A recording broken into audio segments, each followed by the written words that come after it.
Hello my dear job aspirants, कैसे हो आप सब। तो स्वागत है आपका बिल्कुल नए सेशन में और नए कॉन्सेप्ट और चैप्टर के साथ, जो है नंबर सिस्टम, राइट। तो हम लोग कर चुके थे एवरेज, सिंपल इंटरेस्ट और कंपाउंड इंटरेस्ट, और आज हम करने जा रहे हैं नंबर्स के साथ जो मेन कॉन्सेप्ट्स हैं नंबर्स के ऊपर, वो आज हम करेंगे। तो नंबर सिस्टम, और मतलब कि क्या आपको लगता है नंबर्स का भी कोई सिस्टम होता होगा क्या? बिल्कुल होता है। और देखो, हम पूरा दिन हमारा जो भी डेली लाइफ है ना, हम लोग नंबर्स के आसपास ही घिरे रहते हैं। कैसे? आपके मार्क्स है, नंबर्स है। कोई डेट है आपके लाइफ में, कोई टाइम है, मतलब कि कोई डेट है जो बहुत खास है आपके लिए, वो भी नंबर से बनी हुई है। टाइम है, नंबर से बना हुआ है। क्रिकेट देख रहे हैं, स्कोर आ रहा है, किसी के रन्स आ रहे हैं, that is also a numbers. ठीक है, आपका वेट वो भी एक नंबर है, पैसा वो भी एक नंबर है। मतलब सारा दिन हम नंबर्स के आसपास ही घूमते रहते हैं। और आज हम देखने वाले हैं भाई, इस नंबर के ऊपर भी सिस्टम है। ठीक है, तो आओ देखते हैं कि नंबर सिस्टम है क्या, और बहुत ही इंपॉर्टेंट भी है आपके एग्जाम पॉइंट ऑफ व्यू से भी। ठीक है, तो आओ स्टार्ट करते हैं अपनी नई जर्नी को, द नंबर सिस्टम, और उसके साथ साथ हम डिविजिबिलिटी कॉन्सेप्ट भी करने वाले हैं। तो आ जाओ स्टार्ट करते हैं बिल्कुल नए टॉपिक के साथ।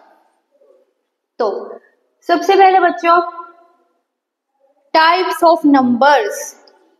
ठीक है, टाइप्स ऑफ नंबर्स, हम क्लास फर्स्ट से ही नंबर्स पढ़ते आ रहे हैं, है ना। क्योंकि काउंटिंग, हम हर चीज को, जब भी हमको हमारी लाइफ में मतलब कोई भी इंसिडेंट होता है ना, हम हर चीज को काउंट करते हैं। ठीक है, हमारी सक्सेस है, कुछ भी है, बैंक का बैलेंस है, हर चीज नंबर्स पे ही हम लोग काउंट करते हैं, काउंटिंग। तो काउंटिंग वाले जितने भी नंबर्स होते हैं ना, उनको हम बोलते हैं नेचुरल नंबर्स। क्या बोलते हैं? Natural numbers. तो कहने का मतलब हम ये बोल सकते हैं कि नेचुरल नंबर्स मीन्स 1 से जो स्टार्ट होने वाले नंबर्स हैं, लाइक 1 2 3 4 5 6 7 8 एंड सो ऑन।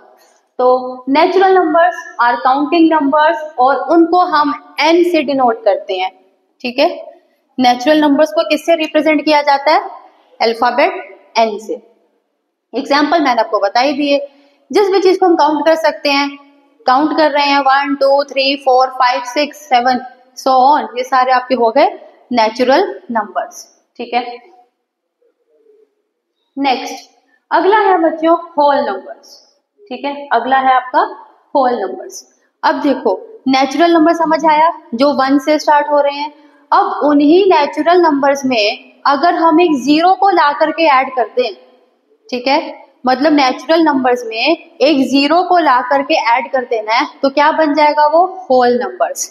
तो बिल्कुल सही जाना आपने कि नेचुरल नंबर्स में एक जीरो को ऐड कर दो तो वो बन जाते हैं होल नंबर्स, और इसको हम लोग रिप्रेजेंट करते हैं अल्फाबेट W से। ठीक है, alphabet W। So all natural numbers and zero form the set of whole numbers. ठीक है, मतलब जीरो और सारे नेचुरल नंबर्स को मिला दिया जाए तो बन जाता है होल नंबर्स। तो नेक्स्ट देखते हैं। नेक्स्ट है बच्चों इंटीजर्स।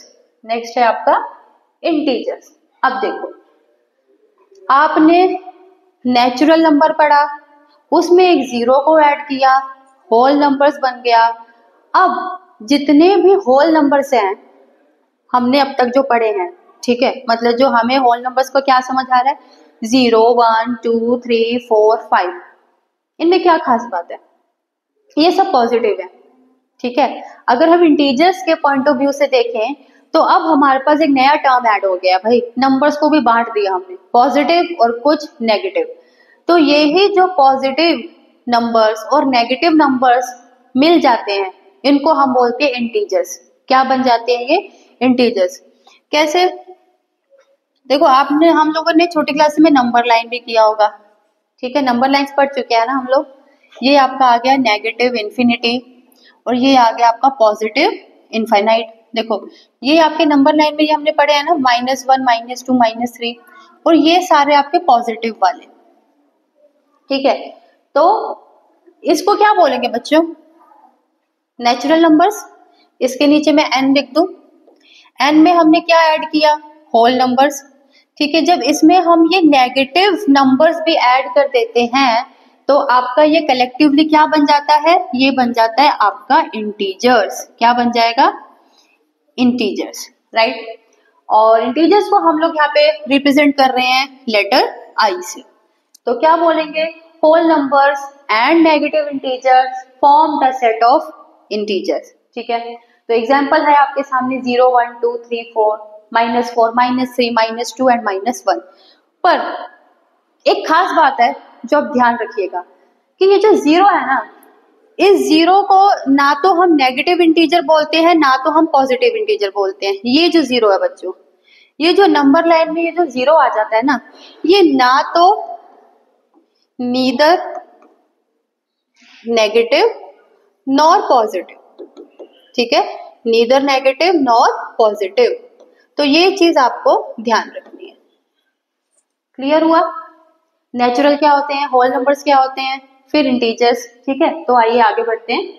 नेक्स्ट आपका जो कॉन्सेप्ट है वो है टू टाइप्स ऑफ इंटीजर्स। देखो बहुत ही सिंपल है, और अभी मैंने आपको बताया था नेचुरल नंबर जो पॉजिटिव है, ठीक है, उनको हम बोलते हैं पॉजिटिव इंटीजर्स। पॉजिटिव इंटीजर्स आपको पता है यानी कि प्लस के साइन वाले। और हालांकि जब हम नंबर्स को रिप्रेजेंट करते हैं ना, तो खाली नेगेटिव वालों के आगे नेगेटिव का साइन लगाया जाता है यानी कि माइनस का, और जितने भी पॉजिटिव इंटीजर्स होते हैं यानी कि प्लस वाले, उनके आगे हम प्लस का साइन नहीं लगाते। क्लियर, तो आपके हो गए ये पॉजिटिव इंटीजर्स। और negative integers those natural numbers जिनके आगे नेगेटिव का साइन होता है यानी कि माइनस का साइन होता है, उनको हम बोलते हैं नेगेटिव इंटीजर्स। क्लियर, तो आइए यहाँ भी आपके सामने वो एक नोट है, 0 is neither negative nor positive integer. आ गई आपकी सेम नोट जो अभी हमने समझ के आए हैं। ठीक है, तो नेक्स्ट अब बच्चों ये है आपका new concept even numbers, right. Even numbers और ऑड नंबर्स हम कर चुके हैं और आपको याद भी होगा और होना भी चाहिए। ठीक है, तो इवन नंबर कौन से होते हैं, वो काउंटिंग नंबर्स जो 2 के टेबल में आ जाते हैं। यही जितने भी नंबर्स 2 के टेबल में आते हैं उनको हम इवन नंबर्स बोलते हैं। तो इसका ऑपोजिट क्या हो गया, इसका ऑपोजिट हो गया ऑड नंबर्स, यानी कि जो 2 के टेबल में नहीं आता वो ऑड नंबर है। हाँ जी, बिल्कुल ऑड नंबर है। ठीक है, तो क्या पढ़ा हमने इवन के बारे में, तो इवन नंबर के बारे में हमने पढ़ा a counting number which is divisible by 2, which is divisible by 2 यानी कि जो 2 से भाग हो जाता है, जो 2 से 2 से डिवाइड हो जाता है उसको हम बोलेंगे इवन नंबर्स। ठीक है, एग्जाम्पल बच्चों वही जितने भी नंबर्स आपको 2 के टेबल में आते हैं वो सारे इवन नंबर्स हैं। 2 है, 4 है, 6 है, 8 है, 10 12 यानी कि जो भी आपको 2 का टेबल्स है यानी कि 2 के जितने भी मल्टीपल्स हैं, राइट। आगे बढ़ते हैं। उसके बाद है ऑड नंबर्स। ठीक है, ऑड नंबर्स जो इवन नंबर नहीं है, मतलब वो ऑड हो गया ना, मतलब जो 2 के टेबल में नहीं जा रहा है वो ऑड नंबर हो गया। तो क्या लिखा है इसके बारे में समझते हैं। लिखा है counting number which is not divisible by 2। Exactly, जो 2 से डिविजिबल नहीं होता ना वो हो जाता है ऑड नंबर। अब बताओ 3 आता है 2 के टेबल में, नहीं आता। 5 आता है, नहीं आता। 7 नहीं आता। तो ये सारे क्या हो गए, ऑड नंबर। अगर ये नंबर्स 2 के टेबल में आते तो इवन, और जो 2 के टेबल में नहीं आता वो ऑड नंबर्स। ठीक है,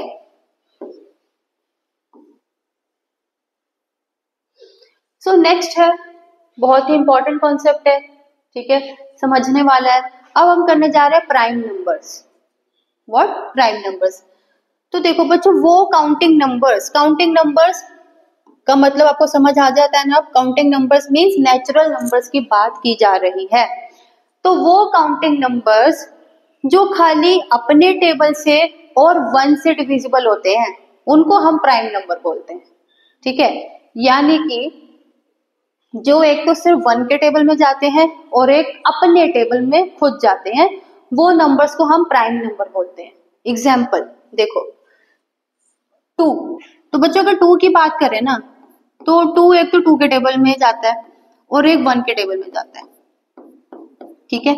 ये जो 2 है, ये एक तो आपका 1 के टेबल में गया, दूसरा अपने टेबल में गया, तो इसके दो ही मतलब कि इसका फैक्टर तो अगर वो नंबर खुद ही है ना, नंबर इटसेल्फ, तो ऐसे नंबर्स को हम लोग बोलते हैं प्राइम नंबर। एक और एग्जांपल लेते हैं, 3 को भी अगर आप देखोगे तो एक तो 1 के टेबल से है, 1 3 ज़ा 3 एंड 3 1 ज़ा 3, ठीक है। और कोई ऐसा नंबर है जिसके टेबल में 3 आता हो? नहीं है, है ना। तो यानी कि 3 क्या हो जाएगा आपका प्राइम नंबर। वैसे ही 5 है, 7 है, 11 13, ठीक है, 17, ये सब क्या हो गए प्राइम नंबर्स, क्योंकि जब भी आप इनको देखोगे ये 1 और सिर्फ अपने टेबल में ही आते हैं, ठीक है। तो ऐसे नंबर्स को बच्चों हम लोग बोलते हैं प्राइम नंबर्स। नेक्स्ट है बच्चों कॉम्पोजिट नंबर्स।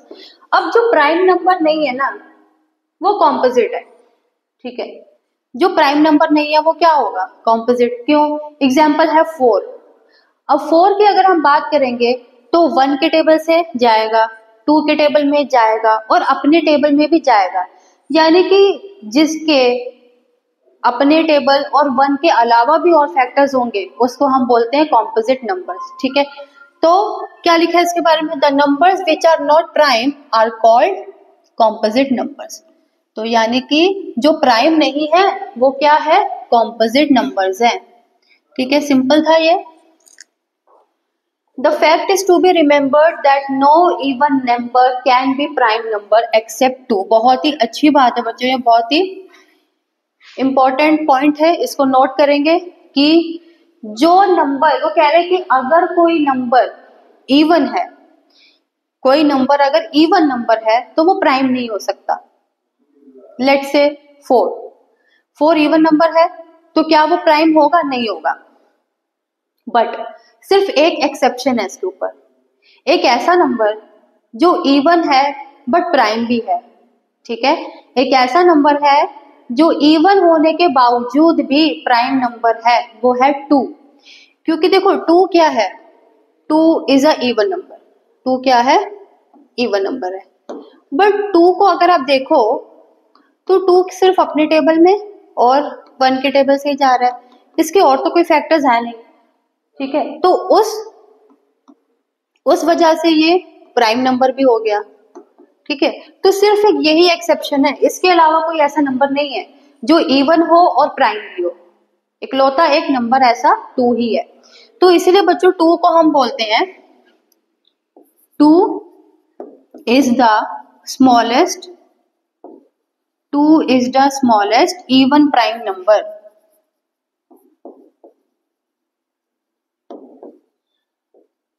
देखो सबसे छोटा प्राइम नंबर भी ये आपका हुआ, सबसे छोटा प्राइम नंबर भी हुआ 2, और सबसे छोटा इवन प्राइम नंबर भी हो गया आपका, ठीक है। तो इसलिए 2 को बोला जाता है 2 is the smallest even prime number.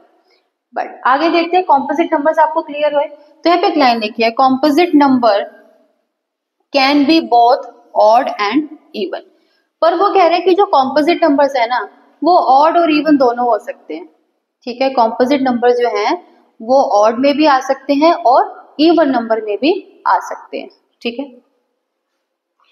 चलो कैसे, एक बार टेस्ट भी कर लेते हैं। जैसे कि आपका है 6 और है आपका यहाँ पे 9। देखो 6 क्योंकि ये कॉम्पोजिट नंबर है, क्योंकि ये 1 2 3 एंड 6 इन सारे नंबर से डिविजिबल है ना, ये इसके फैक्टर्स हैं। और 6 क्योंकि 2 के टेबल में जाता है तो ये इवन नंबर भी हो गया। अब साथ में कॉम्पोजिट है, ठीक है। तो एक चीज हमने कर लिया कि कॉम्पोजिट नंबर इवन नंबर्स भी हो सकते हैं, वो हमने 6 से चेक कर लिया।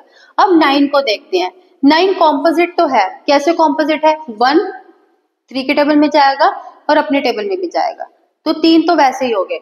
उस नजरिए से ये प्राइम तो है नहीं, तो क्या हो गया? Composite number. और क्योंकि ये 2 के टेबल में नहीं जाता है और ये ऑड नंबर हो गया, तो इसीलिए बोला गया कि कॉम्पोजिट नंबर्स ऑड और इवन दोनों हो सकते हैं, ठीक है।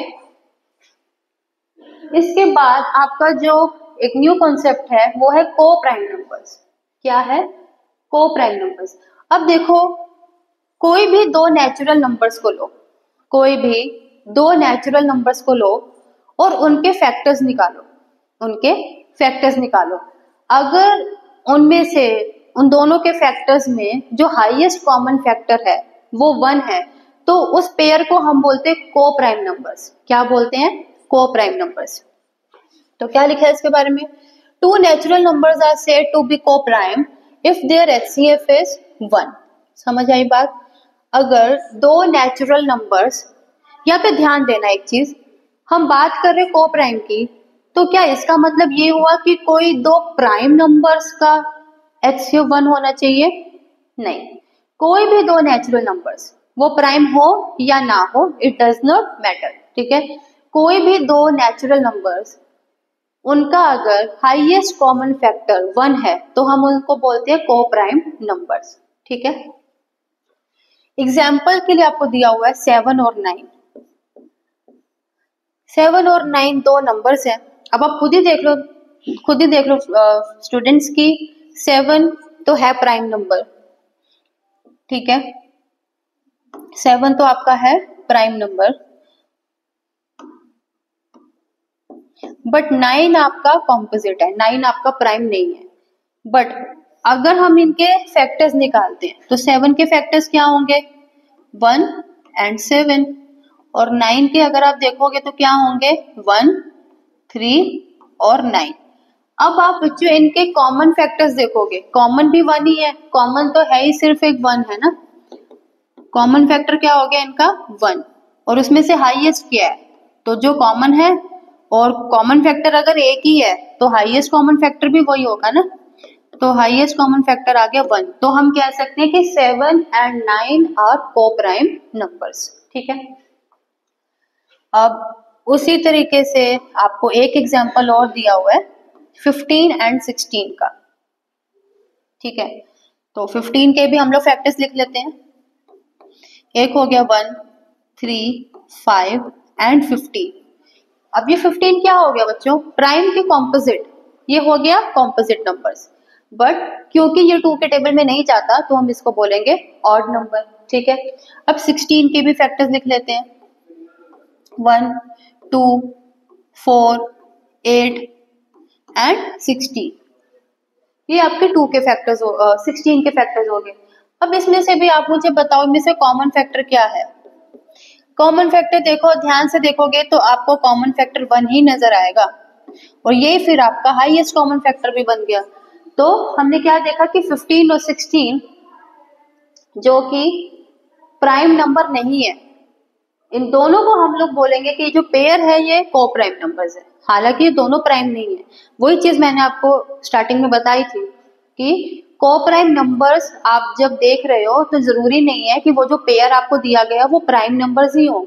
ठीक है, दोनों कॉम्पोजिट नंबर्स को भी अगर आप लेंगे और उनके हाईएस्ट कॉमन फैक्टर आप निकालेंगे और वो 1 आता है तो उसको भी हम लोग बोल सकते हैं को प्राइम नंबर्स। ठीक है, तो एक इंपॉर्टेंट नोट है, को प्राइम नंबर्स मे और मे नॉट बी प्राइम, वही चीज जो मैंने अभी आपको बताई है। ठीक है, अगले कॉन्सेप्ट पे आते हैं, रैशनल नंबर्स।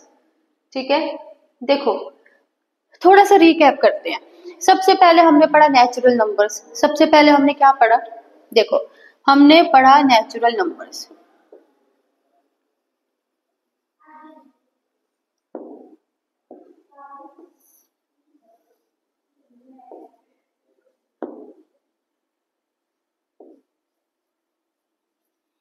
ठीक है स्टूडेंट, ये हमने पढ़ा नेचुरल नंबर्स। अगर नेचुरल नंबर्स ये थे आपके 1, 2, 3 एंड सो ऑन। ठीक है, इस नेचुरल नंबर्स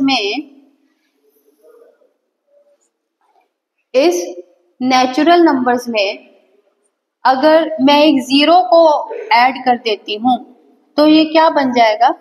ये आपका बन गया होल नंबर्स, राइट? ये आपका क्या बन गया? Whole number. ठीक है, और इस होल नंबर में अगर मैं कुछ नेगेटिव नंबर्स भी जोड़ लूं तो फिर ये आपके बन जाएंगे इंटीजर्स। क्या बन जाएंगे? इंटीजर्स। समझ आ रहा है ना आप लोगों को? ठीक है, नेचुरल नंबर्स, फिर होल नंबर्स, फिर इंटीजर्स, अब इन्हीं इंटीजर्स में बच्चों अगर मैं कोई फ्रैक्शन भी ऐड कर दूं, यानी कि वो नंबर जो p बाई क्यू की फॉर्म में हम लोग लिख सकते हैं, p बाई क्यू की फॉर्म में जिनको हम लिख सकते हैं, यानी कि 1/2, ठीक है, 2/4, तो इनको हम बोलेंगे रैशनल नंबर्स। इनको हम क्या बोलेंगे? Rational numbers. तो रैशनल नंबर्स क्या हुआ आपको, रैशनल नंबर्स क्या होते हैं आपको समझ आया? ठीक है, ये थी हमारी छोटी सी नंबर्स की जर्नी। नंबर, नेचुरल नंबर्स जो कि 1 से स्टार्ट होते हैं, इसलिए हम उनको काउंटिंग नंबर्स भी बोलते हैं। उसमें फिर होल नंबर्स आए, आपने 0 को ऐड किया, आपके होल नंबर्स बन गए। उसके बाद आपने नेगेटिव नंबर्स को साथ में ले लिया, तो हमारा बन गया इंटीजर्स। और हमने फिर इंटीजर्स में हमने कुछ फ्रैक्शंस को भी रख लिया, हमने फ्रैक्शंस को भी लेते गए, तो लास्ट में हम लोग पहुंच जाते हैं रैशनल नंबर्स की ओर। ठीक है, तो इसलिए यहाँ पे लिखा हुआ है a number that can be expressed as p by q is called a rational number. But इसमें एक चीज हमको ध्यान रखने की है कि रैशनल नंबर में ना बेटा, जो आपका q है, q यानी कि डिनोमिनेटर, आपका डिनोमिनेटर 0 नहीं होना चाहिए। ठीक है, आपका ये जो डिनोमिनेटर है वो 0 नहीं होना चाहिए।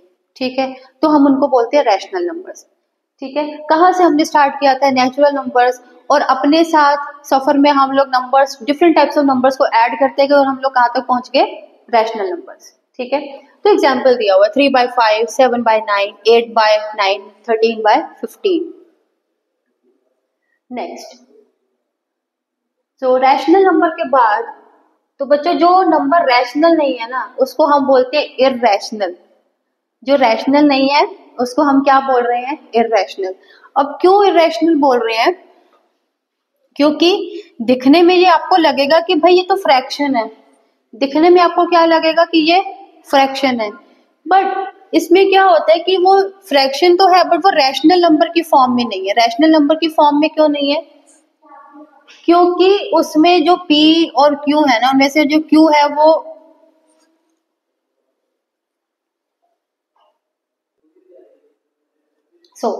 Next concept is irrational numbers. जो रैशनल नंबर नहीं है उसको हम बोलेंगे इररेशनल नंबर। ठीक है, समझ लेते हैं।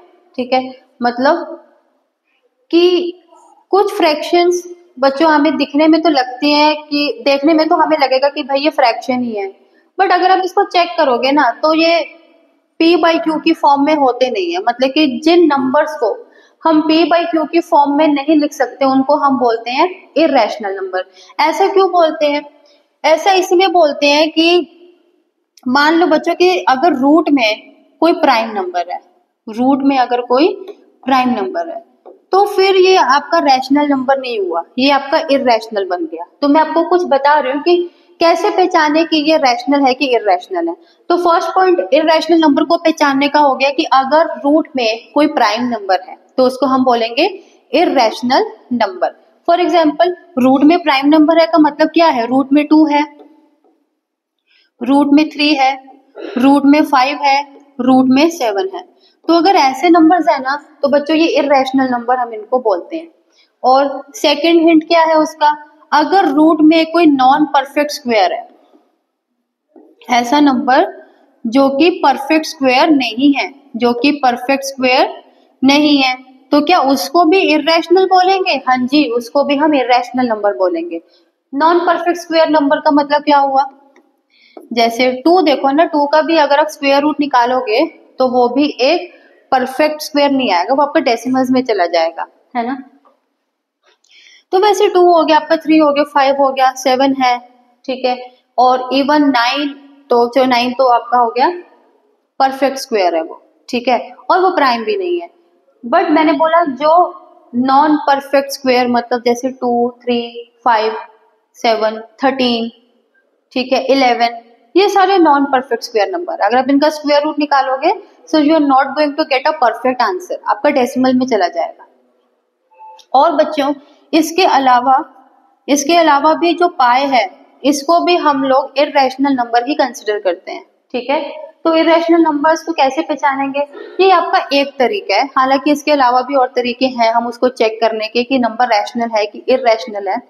तो वो कैसे चेक करते हैं? डेसिमल्स एक्सपेंशन की मदद से। ठीक है, हम डिवाइड करके देखेंगे कि डेसिमल में आंसर कैसा आ रहा है, फिर हम बताते हैं कि ये इर्रेशनल है या रैशनल है। तो यहाँ पे अगर रूट की वैल्यू मतलब कि अंडर रूट में कोई प्राइम नंबर है, या अंडर रूट में कोई नॉन परफेक्ट स्क्वायर नंबर है, या अंडर रूट में या रूट के बाहर पाए हो, तो हम इनको इर्रेशनल नंबर ही कंसिडर करते हैं। ठीक है, ये आपको एग्जांपल यहाँ पे दे रखे हैं। और बच्चों ये जो अभी हमने पढ़ा ना, रैशनल नंबर्स और इर्रेशनल नंबर्स, इन दोनों को अगर हम मिला दे तो हम इनको बोलते हैं रियल नंबर्स। क्या बोलते हैं इनके सेट को? Set of rational plus irrational, collectively हम इनको बोलते हैं रियल नंबर्स। नेक्स्ट आपका रियल नंबर ही है। So real numbers includes rational and irrational numbers. ठीक है, तो दोनों को इंक्लूड किया जाता है रियल और रियल नंबर्स में, रैशनल और इर्रेशनल को। तो इसीलिए यहाँ पे अगर आप एग्जांपल्स देखेंगे तो इनमें से कुछ रैशनल है और कुछ आपके पास इर्रेशनल है। ठीक है, इन दोनों को मिला दिया जाए, रैशनल प्लस इर्रेशनल नंबर्स, इनके सेट को हम बोलेंगे रियल नंबर्स। ठीक है, तो ये था बच्चों नंबर सिस्टम आपका। ठीक है, ये था आपका नंबर सिस्टम। तो नंबर्स के बारे में हमने थोड़ा नंबर्स के सिस्टम को जाना, हमने समझा कि कितने डिफरेंट टाइप्स के नंबर्स होते हैं। ठीक है, और क्या रैशनल है क्या इर्रेशनल है, इंटीजर्स किसे कहते हैं, ये हम समझ चुके हैं। अब जो नेक्स्ट टॉपिक है बच्चों ये है कि रूल्स ऑफ डिविजिबिलिटी। ये क्यों जरूरी है?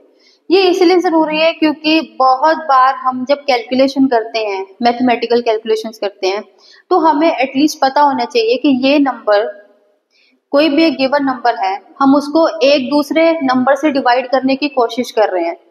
तो कोशिश जब हम कर रहे हैं तो हमें एटलीस्ट पता तो हो कि जिसके साथ मैं ट्राई कर रहा हूँ वो उससे डिविजिबल भी होगा कि नहीं होगा।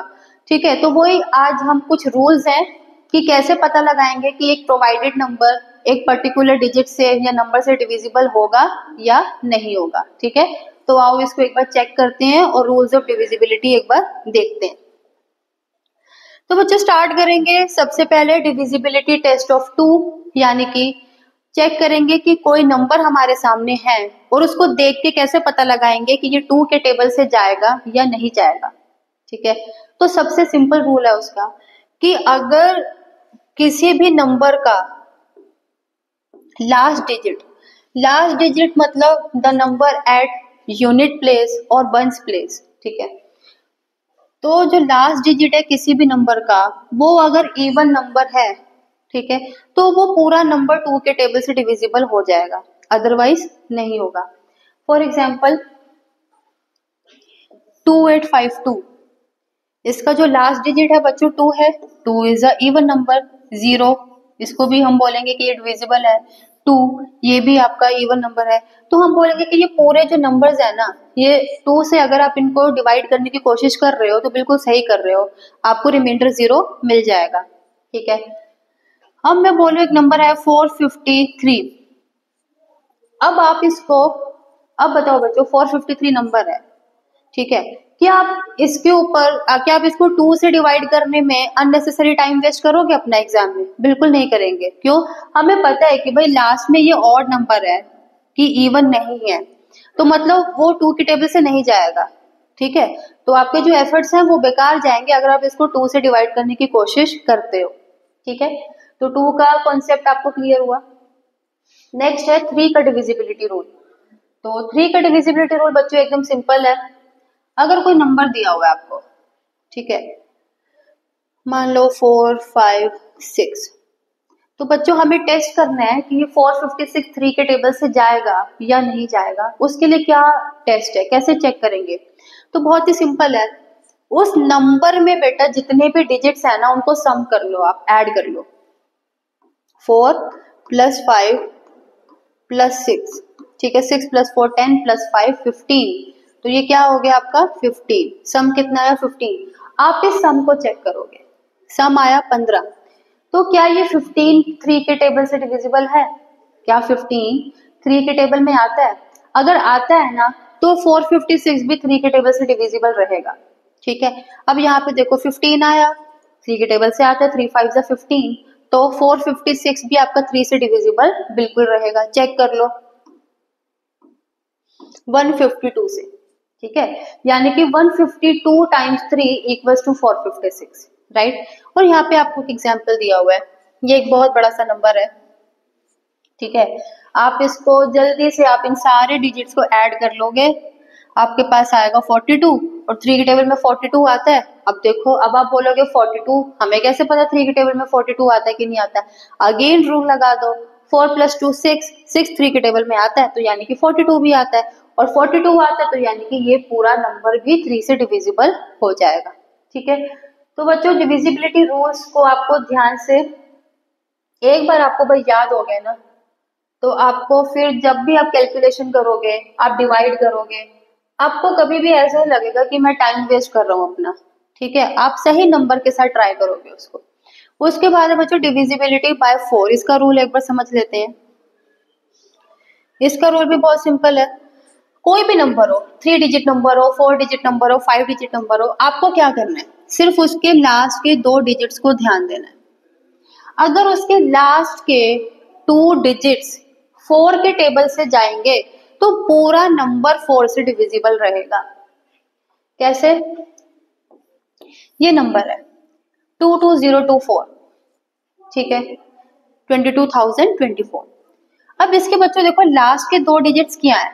लास्ट के 2 डिजिट्स हैं ये ओनली 24।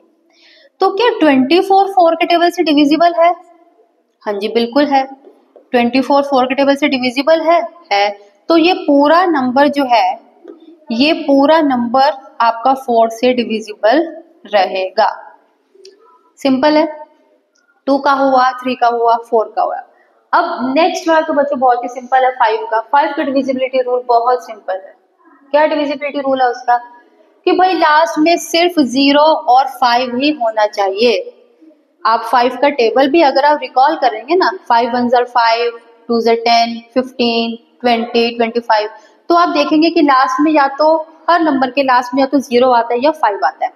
तो 5 का डिविजिबिलिटी रूल भी यही है, कोई भी नंबर है उसका लास्ट का डिजिट चेक करो, 0 है या 5, तीसरा कोई डिजिट नहीं होना चाहिए। अगर 0 है या 5 में से कोई एक डिजिट है तो पूरा नंबर 5 से डिविजिबल रहेगा। तो पूरा नंबर 5 के टेबल से डिविजिबल रहेगा, ठीक है। नेक्स्ट अगला है बच्चों 6 का। देखो 6 का डिविजिबिलिटी रूल सिंपल है।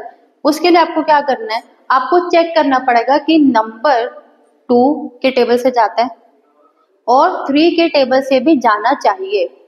तो कहने का मतलब क्या हुआ, अगर कोई नंबर है और आप ट्राई कर रहे हो कि ये नंबर 6 के टेबल से जाएगा कि नहीं जाएगा, मतलब डिवाइड करने पे रिमाइंडर 0 आएगा या नहीं आएगा, तो उसका क्या फॉर्मूला है, मतलब क्या मेथड है उसका चेक करने का। आप चेक कर लो कि क्या वो 2 के टेबल से जाता है, ठीक है। आपको ये पैरामीटर्स चेक करने पड़ेंगे। अगर 2 के टेबल से जाता है और 3 के टेबल से भी जाता है, सो फॉर श्योर वो 6 के टेबल से भी जाएगा, ठीक है। तो वो 6 के टेबल से भी जाएगा। अगर वो 2 के टेबल से जाता है और 3 के टेबल से नहीं जाता है तो बच्चों वो 6 के टेबल से भी नहीं जाएगा। मतलब ये दोनों जगह अगर टिक नहीं हुए ना तो 6 के आगे टिक नहीं लगेगा, ठीक है। तो 6 का डिविजिबिलिटी ये था। इसलिए आइए क्या लिखा हुआ पढ़ लेते हैं। A number is divisible bye 6 if the number is divisible by 2 and 3 both. This is the important line, ठीक है। This means the last digit is even and the sum of the digits are divisible by 3. यही मतलब हुआ ना, क्योंकि 2 का कैसे check करेंगे, लास्ट डिजिट इवन होना चाहिए। 3 के लिए सम ऑफ द डिजिट्स हमें चेक करना पड़ेगा, ठीक है। फॉर एग्जाम्पल 132 बच्चों एक एग्जाम्पल में नंबर दिया हुआ है, तो पहले देख के बताओ 132 लास्ट में क्या है, 2 इवन नंबर है यानी कि 2 से जाएगा, 2 से जा रहा है। 3 से चेक करना है, फिर अल्टीमेटली हम लोग चेक करेंगे कि 6 से जाता है कि नहीं, ठीक है। तो 3 से कैसे चेक करेंगे, 1 + 3 4 + 2 6 और 6 3 के टेबल में जाता है तो 3 के टेबल से 132 जा रहा है।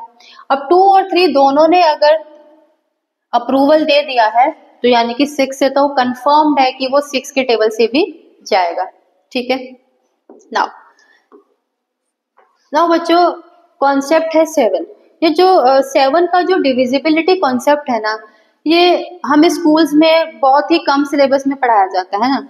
हमें 2 का, 3 का, 4, 5, 6 तो हमें पढ़ाया जाता है, बट 7 का मैक्सिमम सिलेबस में होता, इंक्लूड किया ही नहीं जाता। बट 7 का भी डिविजिबिलिटी रूल है, हम 7 का भी चेक कर सकते हैं। उसका क्या रूल है बेटा, कि जो भी लास्ट डिजिट है ना उसका डबल कर दो आप, और जो रिमेनिंग डिजिट से जो नंबर बना है उसमें से उसको माइनस कर दो, ठीक है। और फिर अगर जो डिफरेंस आया वो 0 है या 7 का मल्टीपल है तो पूरा नंबर 7 के टेबल से जाएगा। दोबारा बोलती, कोई भी नंबर है ना उसका जो लास्ट डिजिट है उसका डबल करो, ठीक है, उसको निकाल के रख लो, और लास्ट डिजिट को हटाने से जो नंबर बचा उसमें से वो जो ट्वाइस करके जो आंसर आया था उसको माइनस करो। मतलब रिमेनिंग नंबर में से जो डबल करके आया था ना उसको माइनस करो। अगर माइनस करने के बाद जो नंबर बच रहा है वो 7 है, यानी कि 7 का मल्टीपल है, या 0 है, तो वो नंबर 7 से डिविजिबल रहेगा। एक एग्जाम्पल लेके ट्राई करते हैं। एग्जाम्पल है 658। क्या है? 658। अब देखो बच्चों, ये है 658। लास्ट डिजिट का डबल करना है, जैसे कि यहाँ पे आपको किया भी हुआ है ना, लास्ट डिजिट का डबल करना, ठीक है। तो लास्ट डिजिट यानी कि 8 का डबल क्या हो गया? 16, ठीक है। अब जो बचा नंबर, अब जो नंबर आपका बचा वो क्या बचा? देखो 658 पूरा नंबर था, इसमें से 8 का डबल कर दिया और क्या बचा? 65। तो 65 में से आपने माइनस करना है जो डबल करके आया था, ये आया था आपका डबल करके, ठीक है। तो क्या बचा? 65 माइनस 16, आपके पास बचा यहाँ पे 49, ठीक है। क्या बचा आपके पास? 65 में से अगर आपने 16 माइनस किया तो आपके पास बचा 49। तो अब हम इस 49 को चेक करेंगे। ये 49 7 के टेबल से जाता है? हाँ जी जाता है, 7 7 are 49। तो 658 भी 7 से डिविजिबल रहेगा। सिंपल है। तो ये था आपका 7 का डिविजिबिलिटी कॉन्सेप्ट। नेक्स्ट है बच्चों 8 का डिविजिबिलिटी रूल 4 के जैसे थोड़ा मिलता जुलता है। जैसे 4 में हम लास्ट के 2 डिजिट्स को चेक करते हैं ना, 8 में हम लास्ट के 3 डिजिट्स को चेक करेंगे। लास्ट के 3 डिजिट्स, किसी भी नंबर के अगर लास्ट के 3 डिजिट्स 8 के टेबल से जाती हैं, डिवाइड हो जाती हैं, तो वो पूरा नंबर आपका 8 के टेबल से डिविजिबल हो जाएगा। एग्जाम्पल है आपका 888। यहाँ पे क्या है? 888, मतलब कि ये पूरा नंबर है, ठीक है, 1,25,888। इस नंबर को हमें चेक करना है कि ये 8 से डिविजिबल होगा या नहीं होगा। तो कैसे चेक करेंगे? लास्ट के 3 डिजिट देखो 888। अब 888 जो है ना, इनको खाली चेक कर लो कि ये 8 के टेबल से जाएंगे, जा रहे हैं, तो उसका मतलब क्या हुआ कि ये पूरा नंबर ही 8 के टेबल से डिवाइड हो जाएगा। एक और एग्जांपल है, इसको भी चेक कर लेते हैं, ठीक है। इसमें देखो, इसमें है आपका लास्ट का 008। अब ऑब्वियस सी बात है बच्चों, 008 यानी कि 8 ही तो हुआ ना। आप 8 को 8 से डिवाइड करोगे तो वो डिविजिबल रहेगा। तो कहने का मतलब ये पूरा नंबर भी 8 से डिविजिबल हो जाएगा, ठीक है। तो वैसे ही आपके पास एक और है 425032। इसको भी देख लो, 032 यानी कि 32 8 के टेबल में जाता है, 8 4s are 32, तो यानी कि फिर 4,25,032 भी 8 के टेबल से डिवाइड हो जाएगा, ठीक है। नेक्स्ट है आपका 9 का डिविजिबिलिटी कॉन्सेप्ट। ये बिल्कुल ही बच्चों 3 के कॉन्सेप्ट की तरह है। 3 में जितने भी डिजिट्स हैं उनको सम करेंगे, 9 में भी वैसे ही करेंगे। जितने भी डिजिट्स हैं उनको ऐड कर लो, ऐड करके देखो जो सम आया है वो अगर 9 के टेबल से डिवाइड हो जाता है तो पूरा नंबर 9 से डिविजिबल हो जाएगा, ठीक है। फॉर एग्जाम्पल आपके पास यहाँ पे दिया हुआ है 31,221, ठीक है, इसको चेक करेंगे, सबको ऐड कर लेते हैं। 3 + 1 4 + 2 6 + 2 8 + 1 9। इन सारे डिजिट्स को सम करके क्या आंसर आया 9। तो हम इसको चेक करेंगे, क्या 9 9 के टेबल में जाता है? हाँ जी, 9 × 1 = 9। तो पूरा नंबर आपका 9 के टेबल से डिविजिबल रहेगा। ठीक है, अब बच्चों उसके बाद है 10। 10 का तो डिविजिबिलिटी मैंने यहाँ पे नहीं लिखा है, क्योंकि 10 का डिविजिबिलिटी सबसे सिंपल होता है कि लास्ट में सिर्फ और सिर्फ 0 ही होना चाहिए। ठीक है, क्योंकि आप 10 का टेबल भी देखोगे, 10 × 1 = 10, फिर 20 30 40 50 60, यानी कि सिर्फ 0 होना चाहिए किसी भी नंबर के एंड में, तो वो 10 के टेबल से डिवाइड हो जाएगा। उसके बाद बच्चों आपका लास्ट डिविजिबिलिटी कॉन्सेप्ट है जो है 11 का। ठीक है, लास्ट डिविजिबिलिटी है आपका 11। 11 का डिविजिबिलिटी कॉन्सेप्ट थोड़ा सा आपको इसको समझना पड़ेगा, थोड़ा कॉम्प्लेक्स है, एक बार पढ़ लेते हैं। A number is divisible by 11 if the difference between sum of its digits in the odd place and sum of the digits in the even place is 0 और डिविजिबल बाय 11। ठीक है, ऑड प्लेस और even place का difference होता क्या है, अभी एक एग्जांपल की मदद से इसको चेक कर लेते हैं। देखो बच्चों, यहाँ पे आपको एक नंबर दिया गया, ठीक है, 203170। इसको मैं यहाँ लिख लेती हूँ, 203170। एक मिनट।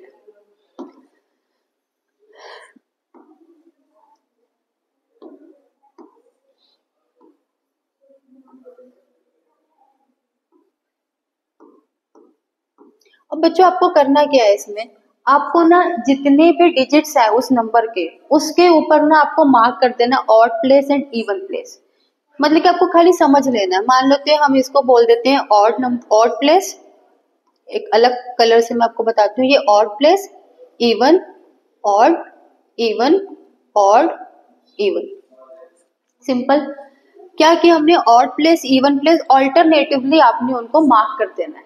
ठीक है, अब करना क्या है, ऑड इवन मार्क करने के बाद ना आप यहाँ पे निकाल लो सम ऑफ ऑड प्लेसेस,